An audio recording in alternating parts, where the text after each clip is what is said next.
మన ముందు ఒక యుద్ధం జరుగుతోంది. ఆ యుద్ధంలో గెలిచేది బీజేపీని అన్నారు ఆ పార్టీ ఖమ్మం ఎంపీ అభ్యర్థి తాండ్ర వినోద్రావు. దేశంలో మోదీ కొత్త చరిత్ర సృష్టిస్తారన్నారు. దేశంలో కాంగ్రెస్ కు 40 సీట్లు కూడా రావని జోస్యం చెప్పారు.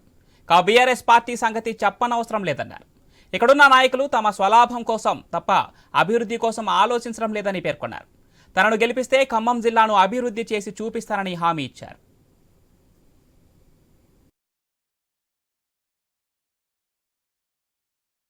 భారతీయ జనతా పార్టీలో జాయిన్ అయినందుకు మాకు బలం చేకూర్చినందుకు మా ఇతర నాయకులందరూ వారి గైడెన్స్లో మీతో పాటు నేను కూడా పనిచేస్తాము. మన ఖమ్మం జిల్లా ఎట్లా అభివృద్ధి చేసుకోవాలి, మనకి అవకాశాలు ఎట్లున్నాయి, మనం ఏమి చేయగలుగుతాం, ప్రజలకి మనకి ప్రధాన అంశం.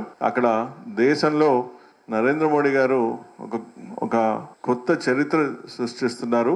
ప్రపంచంలోనే నరేంద్ర మోడీ గారు భారతదేశాన్ని గొప్ప దేశం కింద తీర్చిదిద్దుతున్నారు. ప్రాంతాలు అభివృద్ధి అవుతా ఉంటే మరి మన ఖమ్మం జిల్లాలో అభివృద్ధి అనేది శూన్యం. కాబట్టి ప్రజాప్రతినిధులు దాన్ని విస్మరించి వారి పర్సనల్ ఎజెండాలు చేసుకుంటూ వారి బిజినెస్ ను ఇంప్రూవ్ చేసుకుంటూ వచ్చిన నిధులు కూడా వారి ఫండ్స్ కి డైవర్ట్ చేసుకుంటూ వారికి బకాయిలు చెల్లించుకుంటూ ఇది ప్రజల్ని విస్మరిస్తున్నారు. కాబట్టి ప్రజలు ఇప్పుడు నరేంద్ర మోడీ గారి మీద నీడనిచ్చే చెట్టు భారతీయ జనతా పార్టీ, నరేంద్ర మోడీ గారు అని చెప్పి మనకు అభివృద్ధి కావాలంటే నరేంద్ర మోడీ గారు రావాలి. కాంగ్రెస్ కి ఓటేసినా అది పట్టుమని 30-40 సీట్లు కూడా రావు. వారు మొత్తం క్యాండిడేట్స్ కూడా ఒక మెజార్టీకి రావాలని ఉన్నంత కూడా నించోట్లేదు. కాబట్టి అది